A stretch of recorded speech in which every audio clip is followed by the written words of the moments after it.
What's up, everyone? Thanks for joining already. Sorry for the couple minutes delay. I was trying to get my virtual background working, and it wasn't working. So now you get to see where I am, which is in like a back hall here at TD Garden, which is usually where the photographers sit and kind of edit their photos. And I generally wouldn't sit here, but got a good spot, nice, good, quiet spot. There's a curtain right here, so pretty convenient. And yeah, apologies. Next time I'll probably be back on the virtual background grind, although I did get some negative feedback, so maybe this is for the best. But yeah, appreciate everybody for tuning in.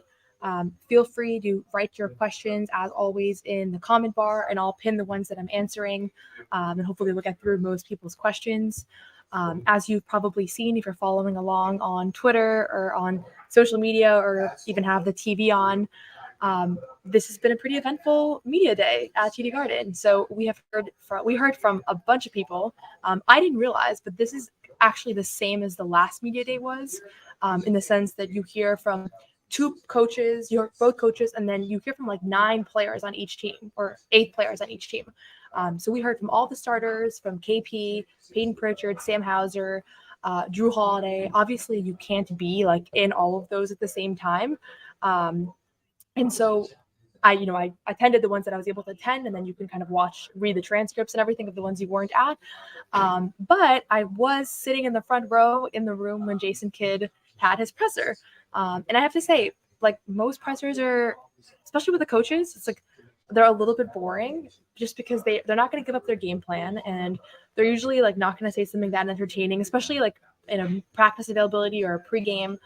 Sometimes after like a win, maybe you get a little bit more out of them. But yeah, so Jason Kidd was asked about how do you deal with Jaylen Brown. Pretty softball question. The woman that asked the question, Melissa from I think Fox Sports, was sitting right next to me, and it was one of those classic questions where normally you get like kind of a softball answer where they say, he's a great player, we got to be more physical or whatever. And this time he immediately said, Jaylen Brown is the best player. Well, he's the best player on the team. And then he explained all the reasons why he's the best player on the team, including saying that, he picks up full court defense and he's driving the basket and all these things, which to me, all valid points. And I think you could make a case that he's been the best player for this team during this postseason run. I would say he's the best player on the court in game 1. But to me, it's less about whether that comment is true. It's more about why did he say it? I would say I think that the idea to say his decision to make that comment during the NBA Finals on a media availability was intentional. I don't think he just like slipped up, because he wasn't asked who do you game plan for the most or who do you think is the most impactful player at the Celtics. Like, he wasn't asked anything like that.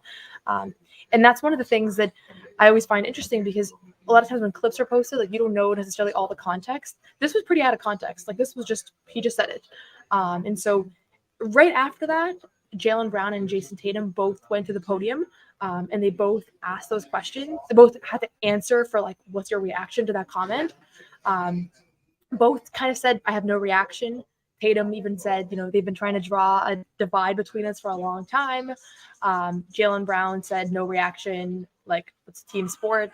I wasn't at either of those pressers. I was at Al Horford's, which was like a scrum at TD Garden. So I explained this last time, but for those of you who weren't on last time, the way that these practice availabilities work, there's a press room, which is like the normal post-game press room that we go to during games, like after games. And that's where all like the biggest names will be. So both of the coaches and then the 2 stars on each team. So today's schedule, starting at like 12:15 or 12:30, it was Jason Kidd, then it was Luka, then it was Kyrie, then it was Joe Mazzulla, Jaylen Brown, Jason Tatum. So like that was the schedule in the main room. And then at the same time, everybody else is on the court. So you have Drew Holiday has a little section where your reporters will crowd around him. Jack's distracting me in the chat. I wish there was a way to like remove particular commenters. And then you have like Derek White or Kristaps Porzingis or kind of various people. And so it's funny because you can kind of tell who has the big crowd around them. Like Porzingis, I was trying to get a question in, or honestly even just record his answer so I could post them on Twitter so you guys could see everything that he said, and I couldn't even really hear him. So went to Peyton Pritchard, where there was only a handful of reporters. Then went to Al Horford, where Al Horford was funny because there were so many international reporters asking him questions in Spanish. So I was there for a while, but like I didn't actually pick up on that much. And I studied Spanish in high school, but not well enough because I missed his answers, and I was really trying to like focus and lock in. But anyways, Al did have one question that was pretty noteworthy where he was asked in English about his reaction to Jason Kidd's comments saying that Jaylen Brown was the best player on the team. And I think that was the first time he was asked that question. The first time that he learned about that, I don't think he knew that was a comment based on just the schedule of when the comment was made and when Al was at the podium or his little presser. And he laughed like he's not like much of he's usually pretty straightforward the way that he responds to things. But this time, yeah, he was like, Jason Kidd knows what he's doing. Jason Kidd, he knows what he's doing. And like kind of chuckled. And then as he was walking away, he said, he's sneaky, that guy. And I posted that clip. I don't think at all he meant any disrespect to Jaylen Brown. And in fact, he said Jaylen Brown is an incredible player. I think it was, and this is how I feel about this too. I don't think that it's about whether that's the right opinion. It's about he knows that the decision to say that is going to now change the media cycle over the next 24 hours is going to be about that comment. And it's going to be every single player is going to get asked about it. And Jaylen Brown and Jason Tatum are going to be asked about it. And so to me, it was just like Al knew that in the moment. Al's been around for a long time. He's been in the league for 17 years. He's gone up against Jason Kidd as a player, as a coach. I think he knows him. Jason Kidd, everybody knows he has kind of antics that he's pulled. I think there's a famous incident of him spilling the water on the court to get the timeout. I don't think this guy was just making a comment to just be innocuous. I think he made an intentional point to stir the pot a little bit. And a legitimate debate could be had if someone wants to have it about between who's the better player right now. There's cases to be made for both people. I've realized people on both sides of that debate feel very strongly about it. Some people say Jaylen Brown is better. This is a dumb question. Other people say you have no idea what you're talking about because all the attention that Jason Tatum garners. A lot of people were asked about that attention today. Porzingis had a great answer to it. He said, I'm like the fourth or fifth or sixth focus of the defense, which I don't think he's the sixth focus of the defense. And he said, but Jason Tatum makes everything so open for the rest of us. Al said the same. Hayden Pritchard said the same. So I think his teammates gave him his flowers a little bit today. But hopefully this becomes one of those things where Tatum doesn't really take these comments to heart. I think maybe kids' hope is that Tatum goes in tomorrow and takes 30 shots and tries to go for 40 and disrupts his game plan. I don't think he's going to because he's very mature. That being said, that's the talk of the town today. That was the big story. I thought Kyrie's presser, if you haven't watched it and you're curious about it, I know some fans don't want to hear from Kyrie, thought it was really illuminating. Like it was one of the most fascinating, reflective pressers that I've been at personally. There was a ton of reflection around just his growth and his time on the Celtics. And one of the things that he said that I actually really appreciated hearing is he said, when I walk around the city of Boston, like people are very nice to me and people will treat me with respect and I treat them with respect and they ask me for photos. And it's not the same as like the heckling that I receive when I'm on the court. And that's been my experience too. Like I think when I talk to regular people in Boston, like they don't hate Kyrie. Maybe like some Celtics fans do, but not like the average person. And so it was cool to hear that. And he was asked about the blow up doll. It almost sounded like he didn't know about the blow up doll. For those of you that haven't seen, there was a video posted of a bunch of fans outside of TD Garden, like kind of stomping on a doll that was meant to be Kyrie. I don't think it actually looked like him at all, but it was super offensive. I wish fans didn't do stuff like that, but he kind of took the road of like, he didn't know about it. But and one thing that he said that kind of stuck out to me was, he said there's a little bit of a traumatic response when he's at TD Garden and he referenced like someone threw something at me. And so I don't know. I don't want to run with that comment because I haven't really seen many other people talk about it, but he said traumatic response and referenced like the bottle throwing incident. And a lot of people, here ask, why has he lost 11 games in a row TD Garden? He was 6 for 19 in game 1. To me, I do think that this building like does something to him. And whether it's because he used to play or whether it's because he anticipates that it's going to be a bunch of questions about the booze, whether it's the heckling, the fan throwing something at him was a long time ago, like the water bottle incident, I'm assuming is what he was referring to. So in any case, he was very reflective at the podium. He talked extensively about a number of things. He also talked about, he was asked about like being compared to a co-star and what that feeling is like. And that was right in reference to Jaylen Brown and Jason Tatum, I believe, because that had just happened. But he kind of made it a point to say like, you got to just ignore that stuff. It's a shitty part of basketball. It's a shitty part of the conversation, but it's something that you just have to accept. In any case, like I thought that was a pretty good presser. And then I just like hearing from like the other guys. Like I asked Peyton Pritchard about what it was like to see Sam Hauser kind of break out of that shooting struggle that he was in. And he said it was just like so awesome. It's so hard to be in the position where you only get a couple shots in a game and you have to hit them. And if you don't, all of a sudden you're on a cold streak, right? If you're over three nights in a row, you've missed your last 9 shots, right? So it was pretty cool to kind of get his reaction on that. Derek White had some good lines about Joe Mazzulla. I just said, like, I just love playing for him. He's a basketball genius. And so that was kind of cool to hear. Derek always, he's probably the number one praiser on the team as far as just anything he's asked about anybody. He just gives them their flowers, like, to the max. And he definitely did that today. And so, yeah, in any case, I think there was a whole lot kind of that came out of today. I would say probably the thing that stuck out to me the most was that just the general atmosphere for the Celtics is that they recognize that the Mavericks are going to come out in game 2 and play a lot faster, a lot stronger, a lot more aggressive. Same with every team that they've gone up 1-0 against, and they've said that. The question is, like, how do you actually respond to it? I think Dallas's role players are going to play a lot better. I think Kyrie's going to play a lot better. I think Luka's going to play a lot better. But there was a lot going on. If you're curious, if you want to see like full interviews, CLNS posts all the interviews from literally all the podiums. So I think there was like 10 today or even more probably. So I would check into those if you're someone who actually like wants to catch every single word that was said. Porzingis, one thing I would say is he said that he's feeling physically really good. He looked good. I only saw him shooting around and stuff, so nothing super extensive, but he said physically he feels good. He didn't say anything about feeling like any sort of like soreness. He did say the extra day off is very helpful. So for those of you that were complaining about why is there not a game today, Porzingis did say it's huge for him, that extra time. So just flagging that is an advantage.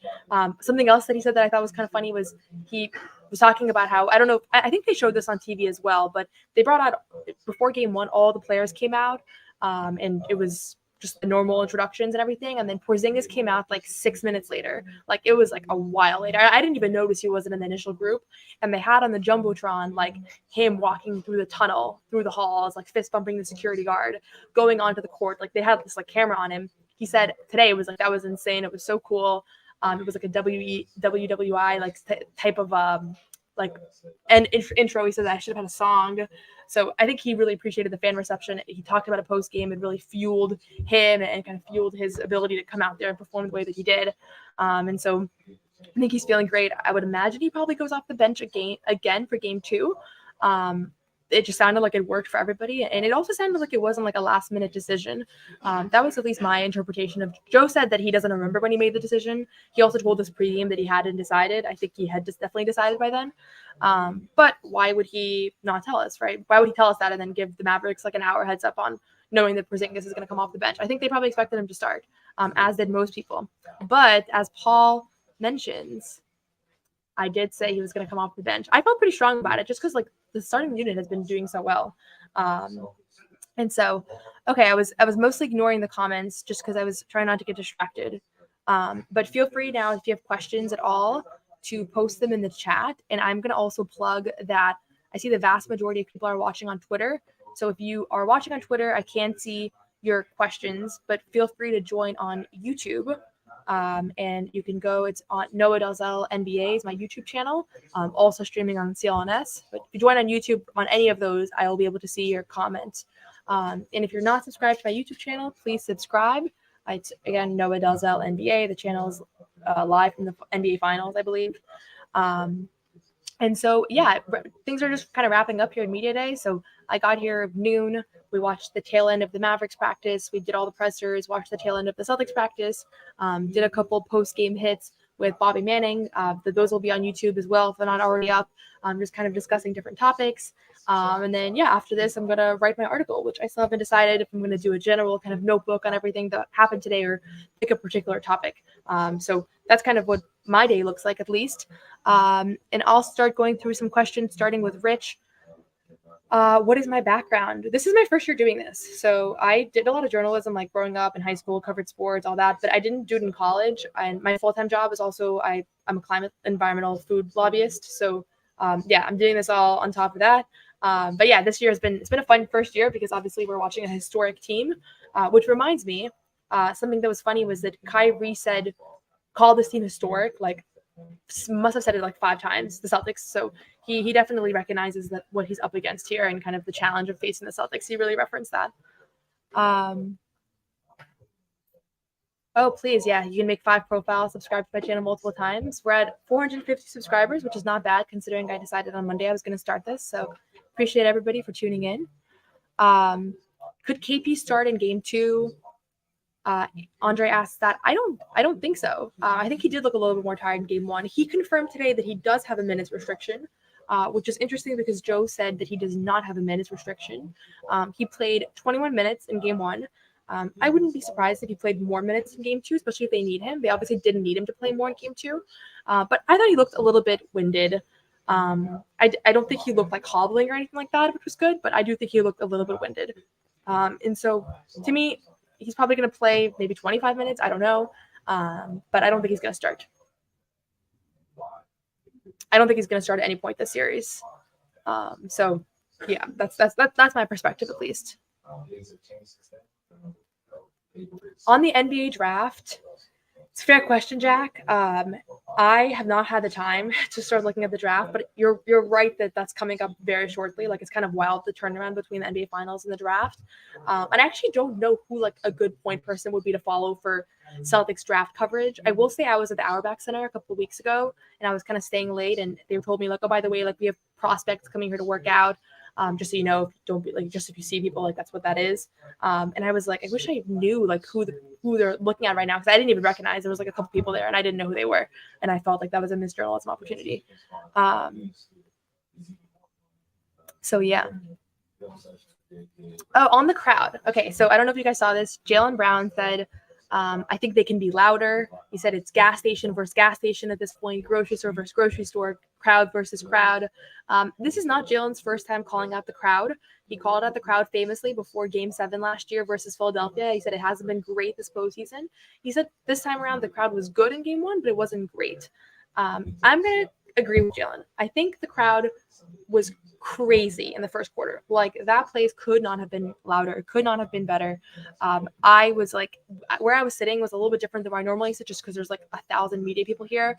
And so it was a little bit more like within the fans. And so I could really feel the energy and excitement. And it was pretty awesome. It was like just a pretty unreal environment. So I'll agree that the crowd was great in the beginning. Where I have problems with the crowd, and I have said this so many times, and I feel bad like calling out fans because it's like you're paying money to go support and you want to see the team win and stuff. But all year, the second there's any adversity, like the Mavericks go on a run, the Celtics lose their lead a little bit, or like they go on a cold streak, the crowd just like gets silent. And I get it. If you have anything to cheer for, you're not going to cheer. But like, say the Mavs are like on an 8-0 run and then Tatum hits a 3, like that cheer on that 3 should be like as loud as any cheer. It shouldn't be like really muted because they're like so upset about the 8-0 run, because it's like there's always going to be an 8-0 run. But I don't think it is. I think that then they kind of take a little bit of time to like recover. So that's been my perspective, at least. I think it comes from like a little bit of anxiety around this team, and also like a little bit of entitlement that like the Celtics should always be winning by 20. That has been a media narrative around the Celtics. Joe Mazzulla has talked about it a lot. He has said like there's this expectation, this entitlement that like we always have to be winning, and sometimes when we're like not winning by a million or we're losing or whatever, it's like this panic. And I think sometimes it reflects to the team as well. And so if you're going to be at game 2, first of all, congrats, because that's awesome, because the tickets are like, I think it's like a $1,200 get-in price, and prices went up a lot after game 1. So if you're going to be there, that's awesome. I would recommend that you try to get, stay consistently energetic, because just like the players, you can't just like taper off with the second things go wrong, right? So I think that's what Jaylen was calling at. I would say I like that Jaylen does this, because he just says what he thinks. That's just like who he is. And if you don't like it, you don't like it, but that's just how he is. And I do think that it makes people think like, okay, I'll go show him. Someone, a decoy voice asks, clean sweep or gentleman sweep? My prediction is still Celtics in 6th. I'm not going to change it. Well, I can't change it because I locked it in already. Do I feel better about them winning after game 1? Absolutely. But I don't think it's going to be a sweep. Personally, I do know some people on our beat do think it's going to be a sweep. And so, yeah, certainly I think it's a valid prediction, but I'm going to stick with 6. I'm going to just say I think it's going to be a little bit harder than fans expect. Game 1 is game 1, but after that, Drew Holiday mentioned it today. After that, that's when kind of the real battles begin. Damn, it's completely dark here. On Pritchard, first of all, thank you, Grant. And will Pritchard have a better shooting game in game 3? He has to have a better shooting game because he was for 7. So even if he's 1 for 7, it'll be better. But yeah, absolutely. I think he'll bounce back. He was shooting really well for most of this postseason. I got to look up like what his overall figures are right now, but generally speaking, he was shooting really well. And he usually snaps out of it. I don't think this moment is too big for him. I don't think he's like overly nervous. I think he feels very comfortable. I actually thought he played well in game 1 too, besides for the fact he wasn't shooting well defensively and otherwise. And so, yeah, I'm not worried about him. When I asked him today about Sam Hauser, he did say Sam's in a tough spot, that he only gets a few shots a game, that you come off the bench and you have to be in rhythm. And he said sometimes I'm in that spot as well. And I think he was referencing a little bit to game 1 and kind of how that was a challenge to just, he got 7 shots. It's not like the fewest.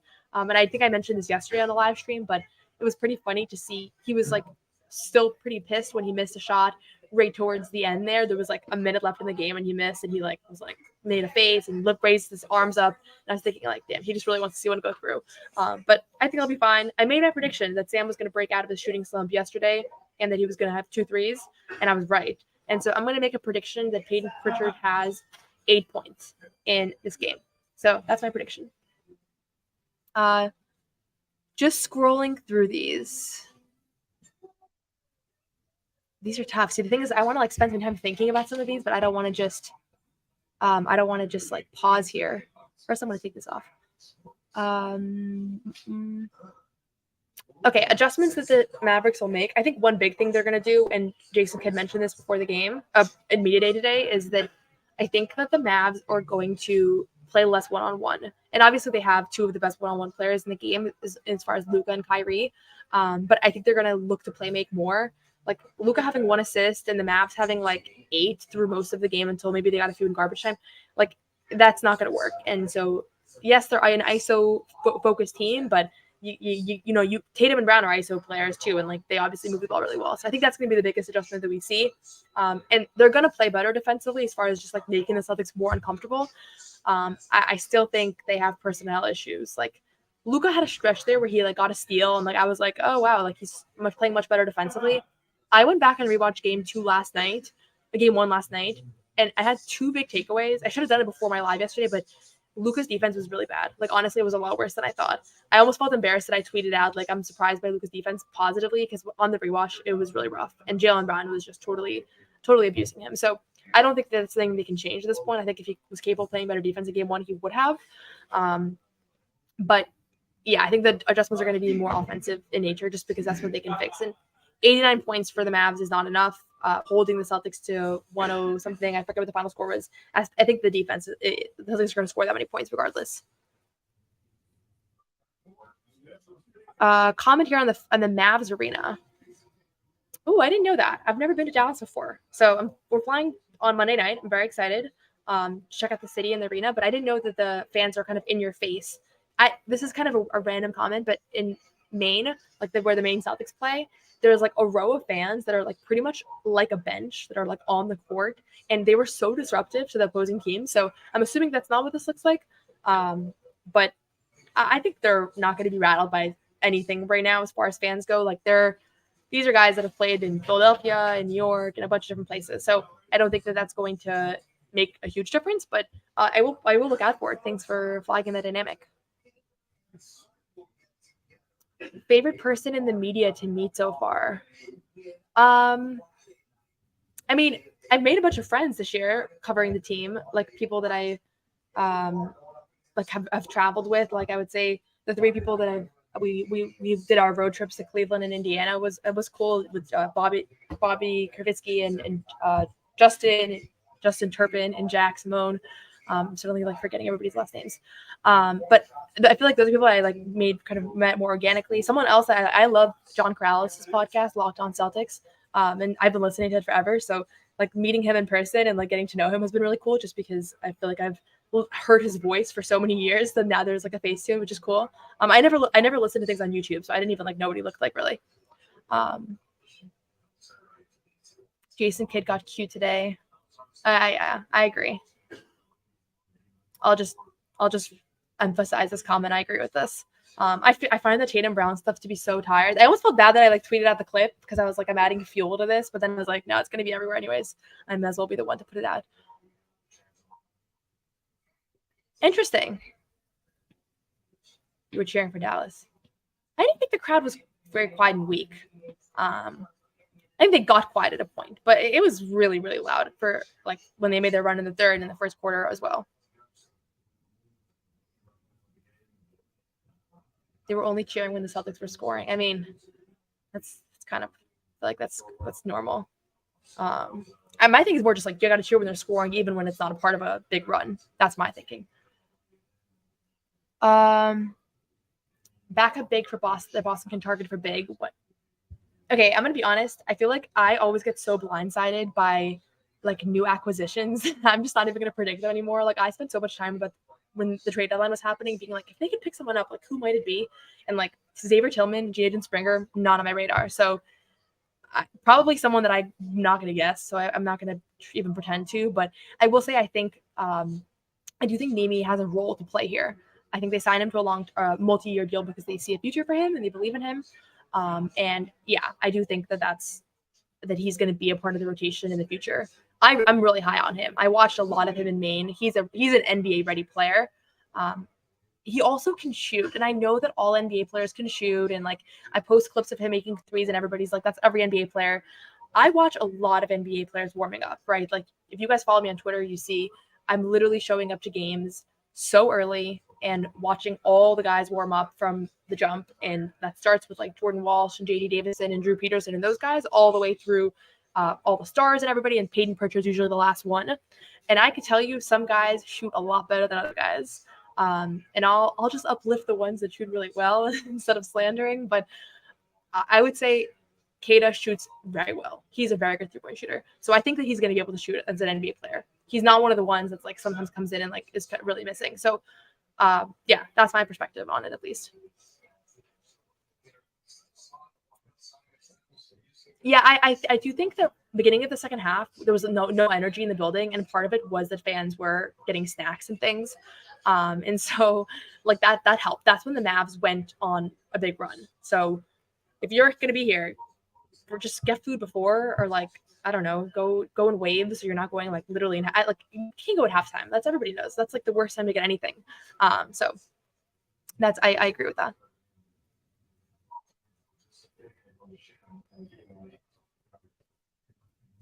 I don't know what this is in reference to. I don't know. Where I said is not the national people. The national people get all the seats down low. I said like up in the rafters, and I zoom in on my phone, so the footage you get looks like maybe I'm closer than I am. But I do snack during the games because I usually don't have dinner until I get home at like 2 a.m. As far as everybody has their own routine, as far as if they zone out or if they take notes. I don't take notes during the games. I like post a lot of clips on Twitter. It's kind of like my main focus during the games, is just watching. And then that's why I usually rewatch the games, because I like sometimes miss things like schematically, which is tough because then I have to talk about the game right after and write about it right after. And then the next day I watch something and I'm like, oh, I got that wrong. So maybe in the future I'll change my dynamic. Okay, let's see. I will agree with this comment. I do think the ticket prices make the crowd a little bit less loyal in the playoffs. Like the regular season crowds, I was so impressed by this year. And I've been to games in the past as a regular season fan and as a playoff fan, and I always think the regular season crowds are a little bit better. I will say playoff crowd has been fine. It hasn't been particularly bad, but now is really crunch time as far as like only really wealthier people can attend, or unless you like have a connection, because it is a lot cheaper. I'm gonna do like 10 more minutes because I'm not in a rush at all today because it's a Saturday, so I don't have my other job, and I'm gonna just be writing for like the next 6 hours. So I just want to plug though, if you're watching on Twitter, which is over 1,000 of you, please join on YouTube, because you can then write your comments, and then you can also subscribe to my YouTube channel, Noa Dalzell NBA. And I see that we have 1,300 people on in total, so really appreciate you guys tuning in. As my friends know, I like to talk, so this is fun for me because I get to just talk uninterrupted for like 30 minutes without feeling like I'm interrupting anybody, because it's literally just me.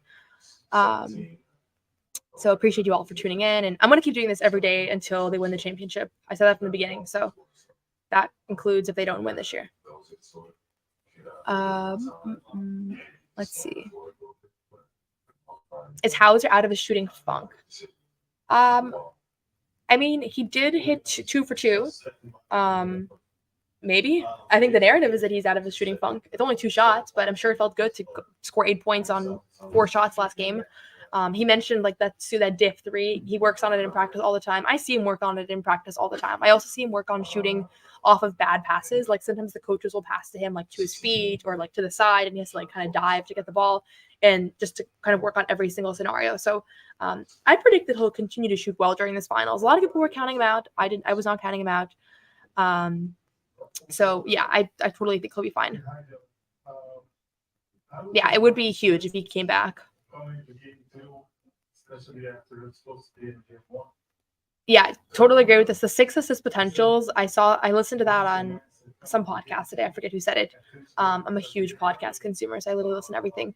But only 6 assists. I mean, that's so low. He's a triple double guy. So like they made it a concerted effort to cut off his playmaking. It wasn't just the fact that guys weren't hitting shots. Sometimes assist numbers can be misleading. Like Joe Mazzulla has talked about that a lot, that he really likes to see the assist number or the assist potentials, and he thinks that should be a line on the box score because it's like that kind of shows like where your playmaking was. And in this case, it showed that it wasn't about missed shots. It was like actually his approach was tough. Oh, I realize I'm so ahead of the questions. I'm so behind in these comments. So let me just see. Will Tatum's role stay the same as a facilitator? Yeah. Here's my thing.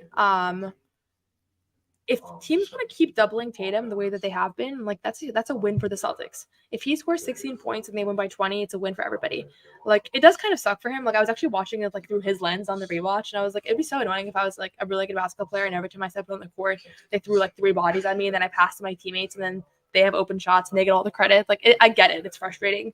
But they over help on him, and I think teams just go too far with it. And I don't feel like I have the right to criticize coaching decisions like that, because who knows more about basketball than me or Jason Kidd? Like obviously Jason Kidd.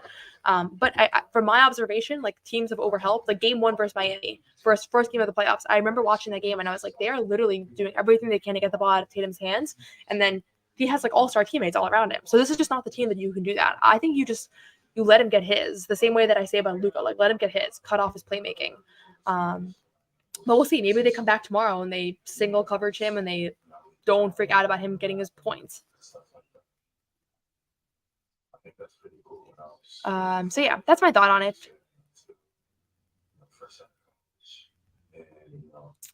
Someone asked if I've met Jackie McMullen. I have not. I need to be more social. There's so many people around here that it's like, I keep saying I see people, I'm like, I want to go introduce them and tell them I'm a big fan. And then I just talk to the same like 5 people over and over again. I'm falling behind. There's so many comments.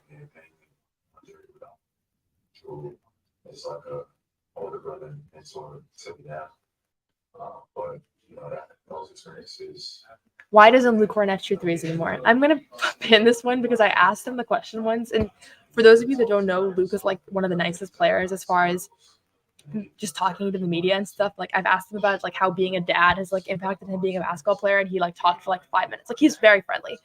And when I asked him this question, I feel like he was a little uncomfortable. He didn't really have an answer. So it made me think that whatever the answer was, he didn't want to say it, or he wasn't sure, but because he still warms up with threes every single game. So what I specifically asked him, this was like maybe a month ago or 2 months ago, I asked him like, hey, I see you spend a lot of your warm-up shooting threes, but then in games, like you don't even look at the basket. Like, so do you just warm up because you're curious about it? Do you just warm up, not curious about it. Do you just warm up because you like the motion of it? Is it something that you just want to keep active in case like down the road you're on a team where you shoot threes? And he was like, yeah, it's part of my routine. Like, I don't know. I probably should have just been like, why don't you shoot them in games? But I kind of softened the question. But he's been asked before. We've never really gotten a real answer. But he's notorious. He's like the one guy that won't look at the basket shooting threes. Like even Xavier Tillman, O'Shea said they look more than he does. And from warm-ups, I'll tell you, I think he's a better three-point shooter in warm-ups than those two players. So I don't know. Rick Carlisle mentioned in one of his pre-games in the last round, I think maybe game 2 or something, he said like everybody on the Celtics can shoot threes. It makes them so hard to guard. He said even Luke Cornett can shoot threes. He says I wouldn't be shocked if all of a sudden he started just like not missing any threes. So that's what Rick Carlisle said. Yeah, I agree with this. I don't get it either. Yeah, you gotta lock in the fans. They need you. Okay, preseason crowds are the best. I love going to preseason games. I actually bought tickets for preseason game this year because that was at the beginning when I didn't have credentials to every single game, and I went with my roommates. It was like really cheap, and I was like, the crowd here is awesome. So very fun. Where am I broadcasting from? I said this at the beginning, but so I'm sitting in like there's a huge press area where normally there's like 20 of us. But today there are like 1 million people. Maybe now people are starting to file out because media day has been over for a little bit.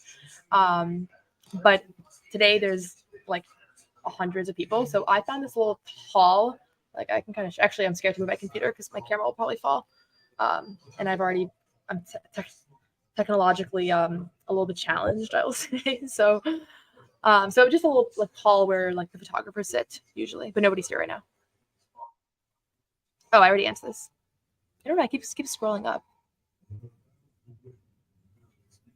You think KP will start at any point in this series? No, I don't think so. I think he's gonna keep coming off the bench unless like for some reason that doesn't work. Like maybe Dallas changes their lineup and that's like what impacted.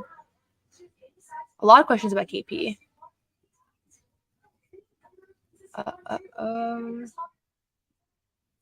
I talked with Keith Smith. Yeah, he used to be at Celtics blog. So I did like a Zoom with him when I first started to just like ask him questions about the industry and about like how do you like go to a presser and like how do you act like I didn't know if you could like just the general courtesy and things. So he was super helpful. He's one of the great Celtics or NBA voices.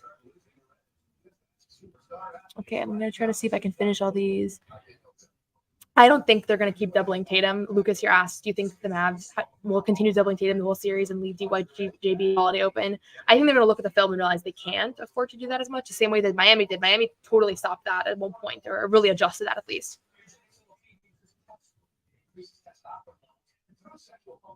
Yeah, Luka will definitely take mid ranges. I think the main thing for Luka is that like they want him to shoot, which is weird because obviously he's a great scorer.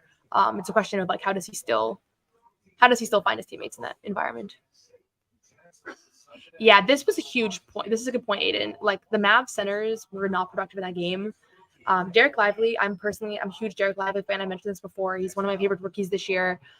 Seems like a great guy, great player. I think he's going to be an awesome player. I do think that going up against Porzingis at this point in his career in the NBA Finals is a little bit over his head. It doesn't mean he can't do it, and maybe he comes back tomorrow and he's a lot better. But yeah, he picked up 5 fouls in literally a 5-minute span in the third quarter, and that really changed the complexion of this game because that was when they had that whole situation with Porzingis, with the lead being down to 8, and then they went on the 14-0 run. Derek Lively's fouls and then being pulled out of the game, and he traveled in that span too. There was a lot going on there. I think, yeah, absolutely.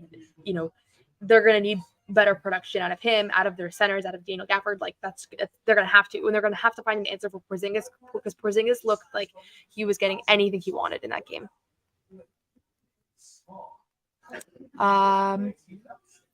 Just reading these.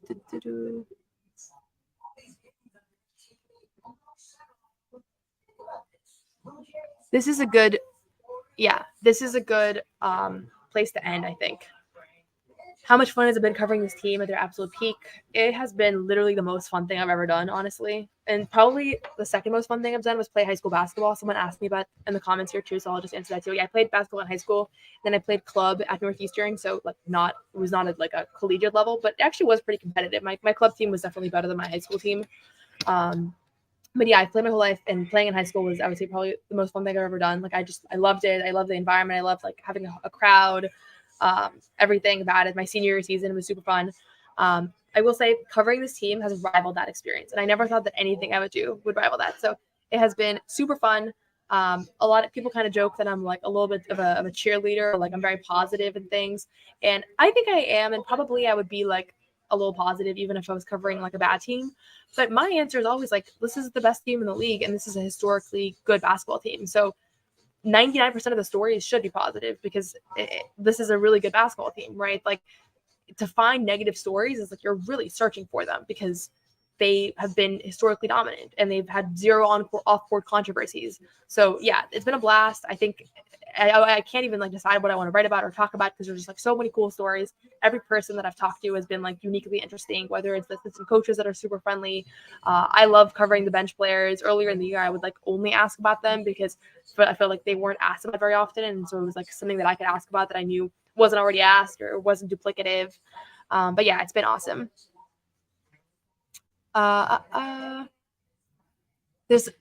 I was just wrapping it up, but then I'll leave it here. Who is my WNBA player comparison?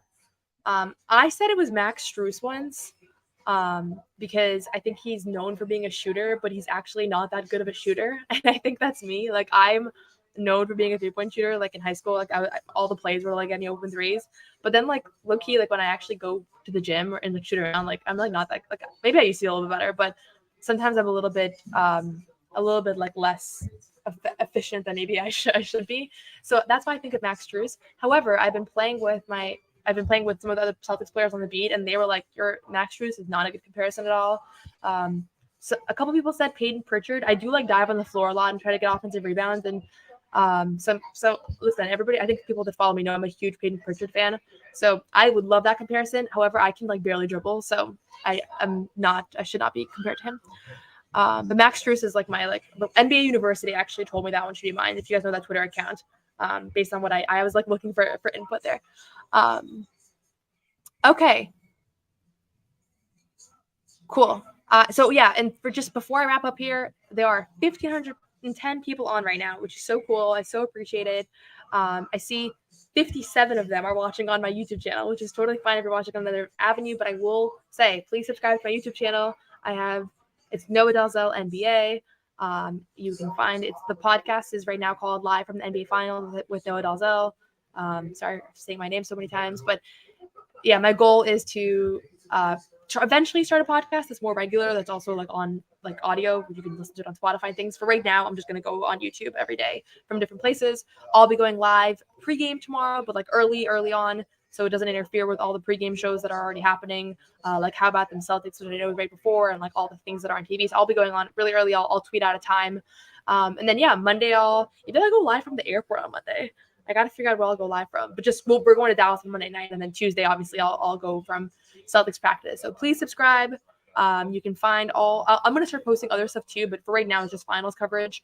And yeah, I really appreciate it. It was an awesome day. We'll have a bunch more reporting. Check out Celtics blog for a lot of Britain coverage as well.